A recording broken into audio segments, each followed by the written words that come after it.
Salut petit frère, ça faisait un moment que je t'avais pas contacté. Pardonne-moi de le faire de la sorte, mais je suis actuellement à court d'options. Cela fait maintenant 2 ans que les hommes non sont installés sur Terre. 2 ans que la vie a changé sur notre planète. Ces hommes, venus d'ailleurs, nous ont apporté leur technologie, leur savoir et leur culture. Mais ils ont amené avec eux leur lot de problèmes. Comme je te l'avais expliqué à leur arrivée, ce n'est qu'une question de temps avant que nos espèces rentrent en guerre. Tout mon entourage m'a traité de fou, de paranoïaque. Regarde où nous en sommes maintenant. Les tensions ne font qu'empirer. Nous avons eu de la chance que les gouvernements mondiaux aient accepté de faire tête basse, car les hommes non nous ont offert toutes leurs connaissances pour améliorer nos technologies. Mais ces tensions ont grandi à travers les petits groupuscules dans les villes reculées. Et ceci va rapidement se propager aux grands groupes. Je reste encore persuadé que ces hommes non cherchent à conquérir notre planète. Et leur tactique se résume à gagner notre confiance dans un premier temps, pour mieux nous frapper après. C'est pour ça que j'ai formé la résistance. Grâce à l'argent que papa nous a légué, j'ai pu monter quelque chose de solide. Mais quand tu m'as annoncé que notre sœur a disparu l'année dernière, je savais qu'il fallait que j'agisse. Tu l'avais prévenue de faire attention à ne pas s'engager dans une relation amoureuse avec ces monstres. Mais elle t'a pas écouté. Je suis également responsable, tu sais. J'aurais dû la tenir à l'écart, la mettre en sécurité. J'ai réussi à m'infiltrer dans la ville capitale des hommes non. Tu te souviens d'Hawaï ? Ouais, ils ont choisi ce coin pour s'installer. L'archipel entier est à eux maintenant. Ils prétendent vouloir nous laisser l'espace qui nous est dû, en se retranchant au milieu des océans, dans les îles inhabitables pour nous, car nous sommes maintenant 8 milliards sur Terre. Foutaise. Si je t'ai enregistré ce message, c'est parce que j'ai été repéré. Ils n'acceptent pas que l'on s'infiltre dans les bases militaires de haut niveau. Ouais, tu m'as bien entendu. Ils ont une base militaire.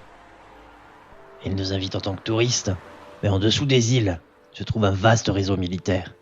Ils préparent une armée, comme je l'avais prédit. Notre sœur est ici, coincée dans une des cellules de confinement. Je ne sais pas pourquoi ils la détiennent de la sorte, mais je pourrais pas la sortir de là. Ce n'est qu'une question de temps avant qu'ils ne me trouvent. Je pense pas qu'ils me garderont en vie. J'ai déjà perdu un bras en m'échappant la première fois. Je sais que c'est difficile à entendre, petit frère, mais il faut que le message soit transmis. Il faut prévenir les humains que les hommes non se préparent à la guerre, à une guerre totale. Si on ne s'y prépare pas, nous y passerons tous. Tu dois prendre la relève, petit frère. Tu dois les guider. Je te nomme chef de la résistance.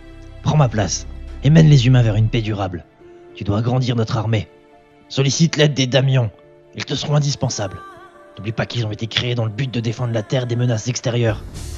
J'ai également entendu parler d'un clan de sorcières qui serait apparemment capable de leur tenir tête. Tu devrais probablement essayer de les rallier à ta cause. Je vais te faire parvenir un dossier complet avec tout ce que j'ai pu récolter sur les hommes non, ainsi que la base de données complète de la résistance afin que tu puisses localiser tout le monde rapidement. Notre base secrète se trouve dans le bunker de papa, en Normandie. Je suis désolé de t'abandonner, petit frère, mais tu ne dois pas perdre espoir. Tu dois trouver un moyen de les vaincre avant qu'il ne soit trop tard. Et surtout, sauve notre sœur tant qu'il est encore possible de le faire.